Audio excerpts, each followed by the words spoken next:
നമസ്കാരം. കൈപ്പേശ്ശേരി ഗോവിന്ദമ്പുരി. നമ്മൾ വ്യാഴപ്പകർച്ചയെക്കുറിച്ച് പറഞ്ഞു. അപ്പോൾ വ്യാഴപ്പകർച്ചയുടെ ഓരോ കൂറിനുള്ള വഴിപാടുകൾ, പ്രാർത്ഥനകൾ പറയാം എന്ന് പറഞ്ഞിരുന്നു. അതിനു മുമ്പ് ഈ വഴിപാടുകളും പ്രാർത്ഥനകളും ഞാൻ പറയുന്നതിന് മുമ്പ് തന്നെ ഒരു കാര്യം പറയാം. നമ്മളെപ്പോഴും നമ്മുടെ ജീവിതത്തിനെ നമ്മൾ ശ്രദ്ധിക്കുമ്പോഴാണ് അതിൻ്റെ ഗുണങ്ങളും ദോഷങ്ങളും നമ്മൾ മനസ്സിലാക്കുന്നത്. പല ആൾക്കാരും എനിക്ക് കൃത്യമായിട്ടറിയാം, ഞാനൊരു കറതീർന്ന അമ്പലവാസിയാണ് എന്ന് പറഞ്ഞിട്ട് നമ്മൾ രാശി നോക്കുമ്പോൾ ദൈവാധീനം മറഞ്ഞ രാശികൾ പലപ്പോഴും കിട്ടാറുണ്ട്. അതെന്താ കാരണം എന്ന് വെച്ചാൽ, നമ്മൾ നമ്മളോട് തന്നെ ഉറപ്പിക്കുകയാണ് ഞാൻ ഭയങ്കര വിശ്വാസിയാണ്. നമ്മൾ ഒരാളോട് പെരുമാറുമ്പോൾ, അല്ല ഒരാളോട് ഇടപെടുമ്പോൾ അയാൾക്ക് ഇഷ്ടമാകുന്നുണ്ടോ എന്ന് നമ്മൾ നിരീക്ഷാൽ പോരാ, അത് അയാൾ തന്നെ പറയണം. എന്ന് പറയണ പോലെ ഈശ്വരൻ തന്നെ അനുഗ്രഹിച്ചാൽ മാത്രമാണ് ഈശ്വരാനുഗ്രഹം ഉണ്ടാവുള്ളൂ. അപ്പം നമ്മുടെ നല്ല സമയങ്ങളിൽ നമുക്ക് ദോഷാനുഭവങ്ങളാണ് ഉണ്ടതെങ്കിൽ ഒന്ന് ശ്രദ്ധിക്കുക. ഒന്ന്, നമ്മൾ ചെയ്യുന്നതൊക്കെ മാറ്റം വരുത്തേണ്ട സമയമായിട്ടുണ്ട്. രണ്ട്, നമ്മളിൽ കടം തീരാതെ എവിടെയൊക്കെയോ കുറേ ദുരിതങ്ങൾ കിടപ്പുണ്ട്. ശാപത്തിൻ്റെ, താപത്തിൻ്റെ, കർമ്മഫലത്തിൻ്റെ വിത്തുകൾ, ദുഷിച്ച വിത്തുകൾ നമ്മുടെ ജീവിതത്തിനകത്ത് കിടന്നാൽ ആ വിത്തുകളെ ഉരുക്കി അവിടെ ഐശ്വര്യത്തിൻ്റെ, നന്മയുടെ, സുഹൃതത്തിൻ്റെ, ശ്രേഷ്ഠതയുടെ വിത്തുകൾ അവിടെ പാകുമ്പോഴാണ് നമുക്ക് ഉയർച്ചയുണ്ടാകുന്നത്. ഇപ്പം കൈപ്പേശ്ശേരി ഗോവിന്ദമ്പുരി പറഞ്ഞു ഈ വർഷം അനുകൂലമാണ്. എവിടെ? എനിക്കൊന്നും കിട്ടിയില്ല. അതിനു മുമ്പ് നമ്മൾ ചിന്തിക്കുക. ഞാനത് പറയണത് എന്താ വെച്ചാൽ, എവിടെയോ നമ്മുടെ ജീവിതത്തിലെ ദുരിതങ്ങൾ നമ്മളെ പിന്തുടരുന്ന ഒരു കാലഘട്ടം ഉള്ളത് കൊണ്ടാണ് നമുക്കതിൻ്റെ പൂർണ്ണാനുഭവം കിട്ടാതെ വന്നത് എന്ന് നമ്മൾ നിരീക്കുകയും ആ പൂർണ്ണാനുഭവം കിട്ടാനായിട്ട് എന്താണ് ചെയ്യേണ്ടത്, ഏതാണ് പരിഹാരം, നല്ല നല്ല ദാനങ്ങളാണോ, നല്ല നല്ല നാമജപാദികളാണോ, നല്ല നല്ല ക്ഷേത്ര ദർശനങ്ങളാണോ, അല്ല നമ്മൾ ജപിക്കുന്നതിൽ എന്തെങ്കിലും തെറ്റങ്ങളുണ്ടോ, നമ്മൾ ജപിക്കുന്നത് കറക്റ്റാണോ, നമ്മുടെ ദർശനങ്ങൾ കറക്റ്റാണോ, നമ്മൾ ഇത്രയും മതിയോ അമ്പലത്തിൽ പോകാൻ, ഇങ്ങനെയുള്ള കാര്യങ്ങളൊക്കെ നമ്മളെ തന്നെ നമ്മളൊന്ന് വിമർശിക്കണം. ആത്മവിമർശനമാണ് ഏതൊരു മനുഷ്യൻ്റെ ഉയർച്ചയ്ക്ക് നല്ലത്. അപ്പം നമ്മുടെ ഗുരുനാഥന്മാരോട്, ശ്രേഷ്ഠന്മാരായി നിൽക്കുന്ന ആചാര്യന്മാരോട്, നമ്മളുമായി ബന്ധപ്പെട്ട് നിൽക്കുന്ന ആൾക്കാരോട്, നമ്മൾ എന്താ പറയുക, ക്ഷേത്രത്തിലെ പൂജ ചെയ്യുന്ന ആൾക്കാരോട്, നമ്മുടെ മാതാപിതാക്കൾക്ക് തുല്യമായ ആൾക്കാരോട് നമ്മൾ മോശമായി പറയുന്ന ഒരു കാര്യം പോലും വലിയ പാപമായി തീരും. അതപ്പം നമ്മൾ അറിയില്ല. അത് നമ്മളിങ്ങനെ ഉണ്ടാക്കിക്കൊണ്ടിരിക്കുക. നാശത്തിലേക്കുള്ള വഴി നമുക്ക് നശിക്കാറാവുമ്പം നാശത്തിലൂടെയുള്ള വഴി നമ്മൾ വാക്കുകൊണ്ട് നമ്മൾ ഉണ്ടാക്കും, ബുദ്ധി കൊണ്ടുണ്ടാക്കും, പ്രവൃത്തി കൊണ്ടുണ്ടാക്കും, കർമ്മം കൊണ്ടുണ്ടാക്കും. അതെ, ഉണ്ടാക്കിയാലാണ് അവൻ നശിക്കത്തുള്ളൂ. അതുപോലെ നന്നാകാറായി കഴിഞ്ഞാൽ അവൻ നല്ല ക്ഷേത്രത്തിൽ പോവും, നല്ല പ്രാർത്ഥനകൾ ചെയ്യും, നല്ല നാമം ചെയ്യും, പെട്ടെന്ന് നല്ല നല്ല വിശ്വാസിയായി മാറും. അതിന് നന്മയിലേക്ക് കടക്കാറായി. ഇത് രണ്ടും ഈശ്വര നിശ്ചയം തന്നെയാണ്. അപ്പം അതുകൊണ്ട് നല്ല ഫലങ്ങൾ നമുക്ക് നന്നായി കിട്ടണമെങ്കിലും മോശഫലങ്ങളുടെ കനം കുറയ്ക്കണമെങ്കിലും നമ്മൾ അമ്പലത്തിൽ പോകുക മാത്രമല്ല, നമ്മുടെ കർമ്മരംഗം, നമ്മുടെ പ്രവൃത്തി, നമ്മുടെ ചിന്തകൾ, നമ്മുടെ ബുദ്ധി ഏതൊരുവനെയാണോ ഉപദ്രവിക്കാതെ കൊണ്ടുപോകുമ്പോൾ അപ്പോഴാണ് ഈശ്വരാനുഗ്രഹം കിടക്കുന്നത്. ഏതൊരുവനെയാണോ നമ്മൾ ദുഷിക്കാതിരിക്കണേ അപ്പോഴേ ഈശ്വരൻ പ്രസാദിക്കുള്ളൂ. ഏതൊരുവനെയാണോ നമ്മൾ ആരെയും ദുഃഖിപ്പിക്കാൻ, ഒരു മനുഷ്യനെ ദുഃഖിപ്പിക്കാൻ നമുക്ക് അധികാരമില്ല, ഒരു മനുഷ്യനെ വേദനിപ്പിക്കാൻ നമുക്ക് അധികാരമില്ല. നമുക്ക് നമ്മുടെ അമ്മയ്ക്ക് അച്ഛന് നമ്മളെ വഴക്ക് പറയാം, നമ്മുടെ ഗുരുനാഥന് നമ്മളെ വഴക്ക് പറയാം, അവർക്ക് അതൊരു അധികാരമാണ്. നമ്മളായിട്ടൊന്നും ചെയ്യാതിരിക്കുക. എന്തിനാന്ന് വെച്ചാൽ അങ്ങനെ ചെയ്യുമ്പോഴാണ് നമ്മുടെ ആ പ്രാർത്ഥനാഫലം, കർമ്മഫലം ജീവിതത്തിലേക്ക് വരിക. ഇത് ആദ്യം ഒന്ന് പറഞ്ഞിട്ട് തുടങ്ങാമെന്ന് വിചാരിച്ചാണ്. കാരണം എന്താ വെച്ചാൽ പലപ്പോഴും കേൾക്കുന്ന കാര്യങ്ങളിൽ നിന്നുള്ള ഉത്തരങ്ങൾക്കൊരു മറുപടിയാണിത്. ഇനി നമ്മൾ മേടക്കൂറുകാരുടെ വ്യാഴത്തിൻ്റെ പകർച്ചയെക്കുറിച്ച് പറഞ്ഞു. ഈ മേടക്കൂറുകാർക്കിടെ 4ലേക്ക് വ്യാഴം വരുവാണ് എന്ന് ഓൾറെഡി പറഞ്ഞു കഴിഞ്ഞിട്ടുണ്ട്. അപ്പം 4ലെ വ്യാഴം പ്രതികൂലമല്ല, എന്നാൽ ഒത്തിരി അനുകൂലമല്ല എന്ന് പറയുകയും ചെയ്തു. അവരുടെ 7ാം ഭാവത്ത്, അവരുടെ 7ര ശനിക്കാലമാണ്.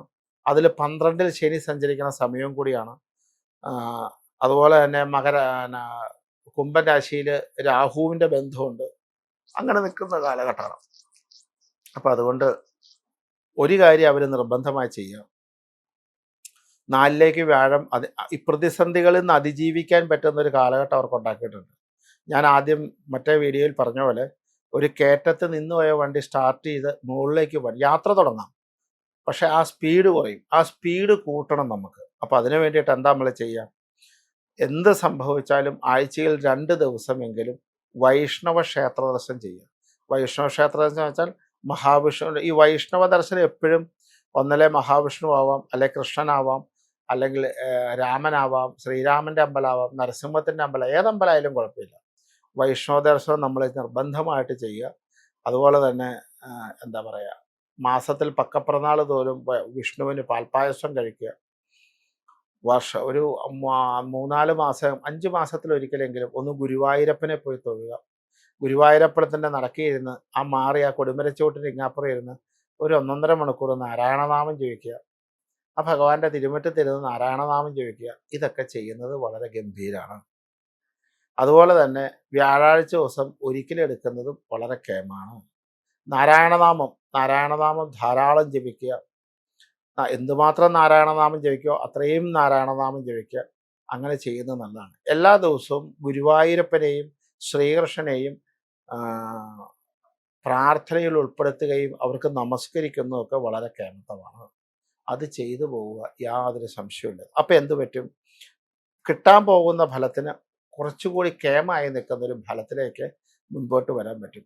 ഒരു 10-15 മിനിറ്റെങ്കിലും നമ്മൾ നാമജപാദികൾക്ക് വേണ്ടി, വൈഷ്ണവ നാമജപാദികൾക്ക് വേണ്ടി, അത് നാരായണീയോ വിഷ്ണു സഹസ്രമല്ല, നാരായണനാമം തന്നെ ജപിച്ച് തന്നെ മാറ്റിവെക്കാമെങ്കിൽ വളരെ കേമാണ്.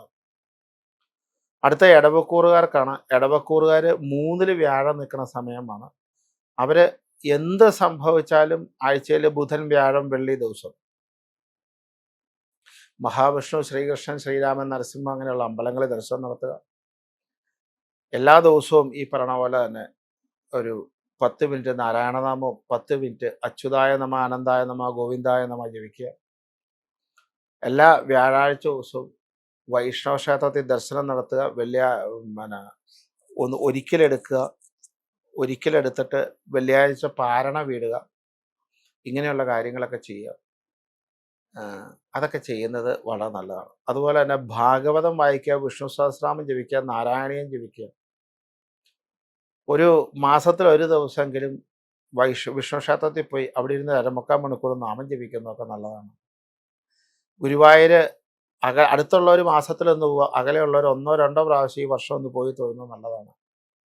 വ്യാഴാഴ്ച തോറും ഗുരുവായൂരപ്പന് വേണ്ടി പൈസ ഒഴിഞ്ഞു വെക്കുക, പോകുമ്പോൾ അവിടെ കൊണ്ടു കൊടുക്കുക. അതൊക്കെ ചെയ്യുന്നത് നല്ലതാണ്. എടവക്കൂറുകാർ ഇങ്ങനെയൊക്കെ ചെയ്യുന്നത് വളരെ കേമാണ്.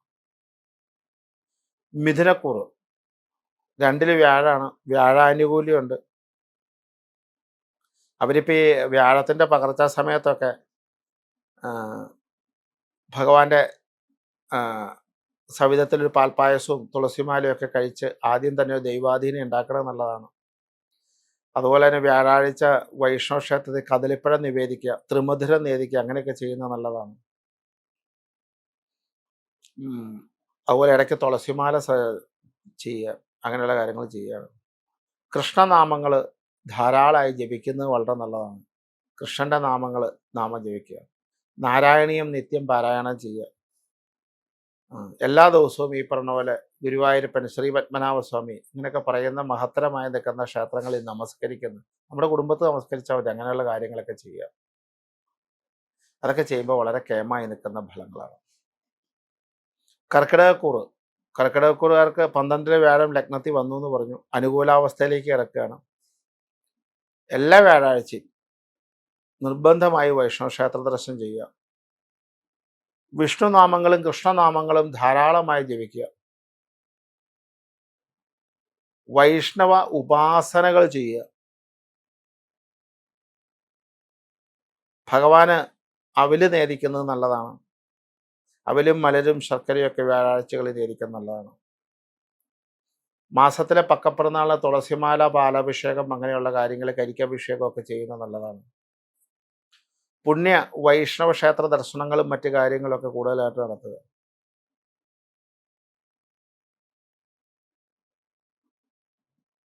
കാരണവന്മാർക്ക് നല്ല നല്ല സാധനങ്ങൾ വാങ്ങിച്ചു കൊടുത്ത് സന്തോഷിപ്പിക്കുന്നത് നല്ലതാണ്.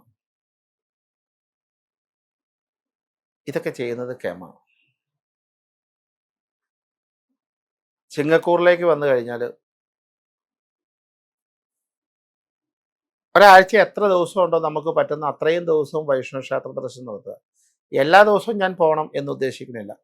എനിക്ക് ആകെ ഒരു ദിവസമേ ഉള്ളൂ തിരുമേനി എന്നല്ല, അങ്ങനെയല്ല അതിൻ്റെ ഉദ്ദേശം. മാക്സിമം ദിവസം പൊക്കോളൂ എന്ന് മാത്രമേ എനിക്ക് പറയാനുള്ളൂ. എത്ര മാക്സിമം പോകാവോ അത്രയും മാക്സിമം നോക്കുക. എത്ര മാക്സിമം പ്രാർത്ഥന ചെയ്യാവോ അത്രയും മാക്സിമം പ്രാർത്ഥന ചെയ്യുക. ഒരു 100 കിലോമീറ്റർ പരിസരത്താണെങ്കിൽ ഒന്നല്ല ശ്രീപത്മനാഭനെ അല്ല ഗുരുവായൂരപ്പനെ നിർബന്ധമായും നിങ്ങൾ തൊഴുതുകൊണ്ടിരിക്കുക. അല്ലെങ്കിൽ തൃപ്പൂണിത്തുറ പൂർണ്ണത്രേശനായാലും മതി, മാസത്തിലൊന്ന് നിർബന്ധമായി തൊഴുതുകൊണ്ടിരിക്കുക. ഒരു വർഷക്കാലം എല്ലാ പക്കപ്പിറന്നാളിലും കൃഷ്ണന് ത്രിമധുരം, പാലഭിഷേകം, പാൽപ്പായസം ഇത്യാദി വഴിപാടുകൾ നിർബന്ധമായും ചെയ്തുകൊണ്ടിരിക്കുക. അതുപോലെ അശരണരായി നിൽക്കുന്ന ആൾക്കാർക്ക് ഭക്ഷണദാനം കൊടുക്കുക, എന്ന് വെച്ചാൽ ഭക്ഷണം മേടിച്ചു കൊടുക്കുക. പാവങ്ങൾക്ക് ഭക്ഷണത്തിലുള്ള സാധനങ്ങൾ കൊടുക്കുക, അങ്ങനെയൊക്കെ ചെയ്യുക. മഞ്ഞ നിറമുള്ള പട്ടുകൾ കൊടുക്കുക വിഷ്ണു ക്ഷേത്രത്തിൽ, അതൊക്കെ നല്ലതാണ്. മഞ്ഞ നിറമുള്ള ബെഡ്ഷീറ്റൊക്കെ സാധാരണക്കാർക്ക് കൊടുക്കുക നല്ലതാണ്. അതൊക്കെ വളരെ കേമായിട്ടുള്ള ഫലങ്ങളാണ്. ശരിക്ക് ഈ വർഷം വരുന്ന എല്ലാ ഉപവാസങ്ങളും ഏകാദശികളും ഒക്കെ എടുക്കുക. നല്ല നാമജപാദികൾ ചെയ്യുക. സത്യസന്ധമായി നിൽക്കുന്ന ജീവിതം നിലനിർത്തുക. അതല്ലെങ്കിൽ അതും ദുരിതമായി വരാറുണ്ട്. ജീവിതം തന്നെ ഒരു വ്യയത്തിലേക്ക് വരിക. അപ്പൊ സത്യസന്ധമായ ജീവിതവും വേണം. അസത്യമായ കാര്യങ്ങൾ ചെയ്യാതിരിക്കുക. കന്നിക്കൂറിലേക്ക് വരുമ്പോൾ 11ാമത്തെ വ്യാഴാണ്. 7 ശനിയുണ്ട്. 11ാമത്തെ വ്യാഴക്കാര് 11ാമത്തെ വ്യാഴം ജീവിതത്തിലെ സകല അഭീഷ്ടങ്ങളും സഞ്ചരിക്കാൻ പറ്റിയ കാലഘട്ടമാണ്. ബുധവ്യാഴ ദിവസങ്ങൾ ആഴ്ചയിൽ 2 ദിവസം നിർബന്ധമായും വൈഷ്ണവ ക്ഷേത്ര ദർശനം ചെയ്യുക. രാമനാമം ധാരാളം ജപിക്കുക. രാമ രാമ രാമ രാമ രാമ രാമ രാപാഹിമാം അത് ജപിക്കാം. ഹരേ രാമ രാമ രാമ ഹരേ ഹരേ, ഹരേ കൃഷ്ണ കൃഷ്ണ കൃഷ്ണ ഹരേ ഹരേ, അതൊക്കെ ജപിക്കാം. ഒരു 10 മിനിറ്റൊക്കെ അത് ജപിക്കാം. രാമായ നമ എന്നുള്ള നാമജപാദികൾ ജപിക്കാം. പിന്നെ നാരായണ നാമം, അതൊക്കെ കന്നിക്കൂറുകാർ ചോദിച്ചാൽ ഒറ്റനവധി അഭീഷ്ടങ്ങൾ നടക്കാൻ സാധ്യതയുണ്ട്. എല്ലാ ദിവസവും ഗുരുവായൂരപ്പനെ നമസ്കരിക്കുക, ഗുരുവായൂരപ്പനെ പ്രാർത്ഥിക്കുക, അത് ചെയ്യുക. വ്യാഴാഴ്ച ഒരിക്കൽ എടുക്കാൻ പറ്റുമെങ്കിൽ അത് എടുക്കുക. സന്തതികൾക്ക് നല്ലതാണ്, അദ്ദേഹത്തിന് എടുക്കണയാൾക്ക് നല്ലതാണ്. കാരണം കൂടുതൽ ഫലത്തെ നൽകാൻ പറ്റുന്നതാണ് മനസ്സിലാവുന്നത്. അതുകൊണ്ട് തന്നെ അത് ചെയ്യാൻ പറ്റുന്നത് നല്ലതാണ്. അതുപോലെ നരസിംഹ ക്ഷേത്രങ്ങളിലുള്ള ദർശനങ്ങളൊക്കെ വളരെ കേമത്തമാണ്. മാസത്തിലൊന്നൊക്കെ അടുത്ത് നരസിംഹം കൊണ്ട് പോകുന്നതൊക്കെ നല്ലതാണ്. നരസിംഹത്തെ എന്നും തൊഴുന്നത് നല്ലതാണ്. അതൊക്കെ വളരെ ഗംഭീരമാണ്. മനസ്സുകൊണ്ട് തൊഴാലോ, അങ്ങനെയുള്ള കാര്യങ്ങളൊക്കെ ചെയ്യുക. അപ്പം അതുകൊണ്ട് കന്നിക്കൂറുകാർക്ക് കുറച്ചുകൂടെ കേമായ ഫലങ്ങൾ ലഭിക്കും. തുലാക്കൂറുകാർ ആഴ്ചയിൽ ഒരു 2-3 ദിവസം നിർബന്ധമായി കൃഷ്ണൻ്റെ അമ്പലത്തിൽ പോവുക, അല്ലെ മഹാവിഷ്ണുവിൻ്റെ വൈഷ്ണവ ക്ഷേത്ര ദർശനം നടത്തുക. കൃഷ്ണനും നാരായണനും പ്രാധാന്യം കൊടുക്കുന്ന നാമജപാദികൾ ചെയ്യുക. നാരായണീയം ജപിക്കുക, നാരായണം ശ്രവിക്കുക. നാരായണം കേൾക്കുന്നത് നല്ലതാണ്. നാമജപാദികളിൽ മുഴുകുക. ഭഗവാന്മാരെ, പുണ്യക്ഷേത്രങ്ങളായി നിൽക്കുന്ന ഭഗവാന്മാരെ എന്നും സ്മരിക്കുക. പുണ്യക്ഷേത്രങ്ങളിൽ ദർശനം നടത്തുക. ധാരാളം നന്മയുള്ള വിഷയങ്ങളിലേക്ക് നമ്മൾ ശ്രദ്ധ കേന്ദ്രീകരിക്കുക. ദാനങ്ങൾ കൊടുക്കുക. ഇതൊക്കെ ചെയ്യുന്നത് വളരെ കേമാണ്. എന്തായാലും ദർശനവും നാമജപവും ശ്രവണവും ഇത് 3 നിർബന്ധമായി വേണം. നാമജപം വേണം. നാരായണ നാമജപ ശ്രവണം നൽകുന്നതാണ്. ക്ഷേത്ര ദർശനങ്ങൾ നിർബന്ധമാണ്. അപ്പോൾ ഒട്ടനവധി തൊഴിലൊക്കെ നല്ല മാറ്റങ്ങളും മറ്റു കാര്യങ്ങളും ഒക്കെ ചെയ്യാനുള്ള സാധ്യതകളുണ്ട് തുലാക്കൂറുകാർക്ക്. വൃശ്ചികക്കൂറിലേക്ക് വരുമ്പോൾ എന്താ വെച്ചാൽ ഭാഗ്യമുണ്ട്. ആഴ്ചയിൽ മിനിമം 1 ദിവസമെങ്കിലും വൈഷ്ണവ ക്ഷേത്ര ദർശനം നടത്തണം. പരമാവധി വ്യാഴാഴ്ച നടത്തുക. അതുപോലെ തന്നെ ഭഗവാന് ത്രിമുദ്രം, പാൽപ്പായസം, മറ്റു കാര്യങ്ങൾ, കരിക്ക് കൊണ്ടുള്ള അഭിഷേകം, ഇങ്ങനെയുള്ള കാര്യങ്ങളൊക്കെ ചെയ്യണം എന്നുള്ളതാണ്.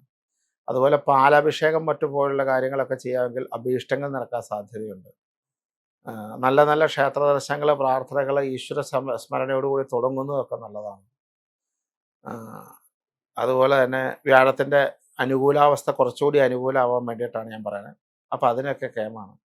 അപ്പം അതുകൊണ്ട് അവർ തൊഴിൽപരമായി നിൽക്കുന്ന എല്ലാ സങ്കടങ്ങളും മാറാനായിട്ട് എല്ലാ ദിവസവും നരസിംഹ നാമം ജപിക്കുക, നരസിംഹ ഗായത്രി ജപിക്കുക, അതിനൊക്കെ നല്ലതാണ്. അതുപോലെ ശ്രീരാമഭജനവും നല്ലതാണ്, അവർക്ക് നല്ലതാണ്. അടുത്ത ധനുക്കൂറാണ്. ധനുക്കൂറുകാർ ആഴ്ചയിൽ ഒരു 3 ദിവസമെങ്കിലും വൈഷ്ണവ ക്ഷേത്ര ദർശനം ചെയ്യണം. ശനിയാഴ്ച ദിവസം ശിവനെ തൊഴണം. 4 ശനി സഞ്ചരിക്കുന്ന സമയമാണ്. ഒരു 20-25 മിനിറ്റൊക്കെ വൈഷ്ണവ നാമജപാദികൾ ജപിക്കാൻ മാറ്റിവെക്കുക. വിഷ്ണു സഹസ്രനാമം ജപിക്കുക, നാരായണീയം ജപിക്കുക. മാസത്തിലൊക്കെ വലിയ വലിയ വൈഷ്ണവ ക്ഷേത്ര ദർശനം നടത്തുക. ഭഗവാന് മഞ്ഞ ഉടയാടകൾ സമർപ്പിക്കുന്നത് നല്ലതാണ്. ഭഗവാന് തുളസിമാല സമർപ്പിക്കുന്നത് നല്ലതാണ്. ഭഗവാന് പാലഭിഷേകം നടത്തുക നല്ലതാണ്. മാസത്തിൽ പക്കപ്പിറന്നാൾ പോലും പാൽപ്പായസം കഴിക്കണം നല്ലതാണ്. രാവിലെയും വൈകുന്നേരവും കുറച്ച് എങ്കിലും വൈഷ്ണവ നാമജപാദികൾ, നാരായണനാമായാലും കൃഷ്ണനാമങ്ങളാണെങ്കിലും ജപിക്കുന്നത് നല്ലതാണ്. അതൊക്കെ വളരെ കേമാണ്. അതുപോലെ തന്നെ ഈ പറയണ പോലെ നമ്മളെ തൊട്ടടുത്ത് ഈ പറയണ പോലെ വല്ല ഏജ്ഡ് ഹോംസോ കുട്ടികളുടെ ബാലഭവനോ അങ്ങനെയൊക്കെ ഉണ്ടെങ്കിൽ അവിടെയൊക്കെ ഭക്ഷണത്തിന് സാധനങ്ങൾ വാങ്ങിച്ചു കൊടുക്കുന്നത് നല്ലതാണ്. അതൊക്കെ ചെയ്യാൻ പറ്റുകയാണെങ്കിൽ ചെയ്യുകയാണ്.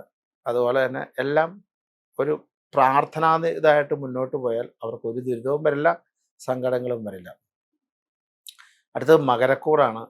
മകരക്കൂറുകാർക്ക് 7 വ്യാഴം കുഴപ്പമില്ല എന്ന് പറഞ്ഞിട്ടുണ്ട്. എങ്കിലും അവർ വളരെ നന്നായിട്ട് മഹാവിഷ്ണു ഭജനവും ശ്രീകൃഷ്ണ ഭജനവും ചെയ്യേണ്ടതാണ്. നാരായണനാമം ധാരാളം ജപിക്കുക. അതുപോലെ തന്നെ കൃഷ്ണനാമങ്ങൾ ധാരാളം ജപിക്കുക. നരസിംഹ ഭജനം കൂടുതലായിട്ട് ചെയ്യുക. നരസിംഹഭജനം നന്നായി ചെയ്യുന്ന നല്ലതാണ്. നരസിംഹത്തിനെ കൂടുതലായിട്ട് പ്രാർത്ഥിക്കുക. എല്ലാ ദിവസവും ഈ പറഞ്ഞ പോലെ നാമജപാദികൾ ചെയ്യുക. അതുപോലെ ഇവരും നാരായണീയം നിർബന്ധമാക്കുക. നാരായണീയമൊക്കെ നാരായണീയം കൂടുതലായിട്ട് ജപിക്കണമൊക്കെ വളരെ വളരെ നല്ലതാണ്. ഓരോ അധ്യായം വെച്ച് ജപിച്ചാലും മതി. ഒട്ടും ജപിക്കാൻ പറ്റാത്തൊരു ശ്രവണം ചെയ്യുക, കേൾക്കുക, അങ്ങനെയുള്ള കാര്യങ്ങൾ ചെയ്യുക. അതുപോലെ നല്ല നല്ല ദൂരദേശത്തുള്ള വൈഷ്ണവ ക്ഷേത്ര ദർശനങ്ങളാണ് ഒക്കെ ഇവർക്ക് കേമായ ഫലങ്ങൾ നൽകുന്നതാണ്. മഹത്തരമായ ക്ഷേത്രങ്ങൾ കണ്ടുപിടിച്ച് 1, 2, 3 വർഷങ്ങൾ. ഇപ്പോൾ കേരളത്തിൽ നമുക്ക് ഏറ്റവും കൂടുതൽ നമുക്ക് ആദ്യം പറയുന്നത് ഗുരുവായൂർ ശ്രീ പത്മനാഭനൊക്കെയാണ്. അതൊക്കെ ചെയ്യാൻ പറ്റുവാണെങ്കിൽ കൂടുതലായിട്ട് ചെയ്യുക.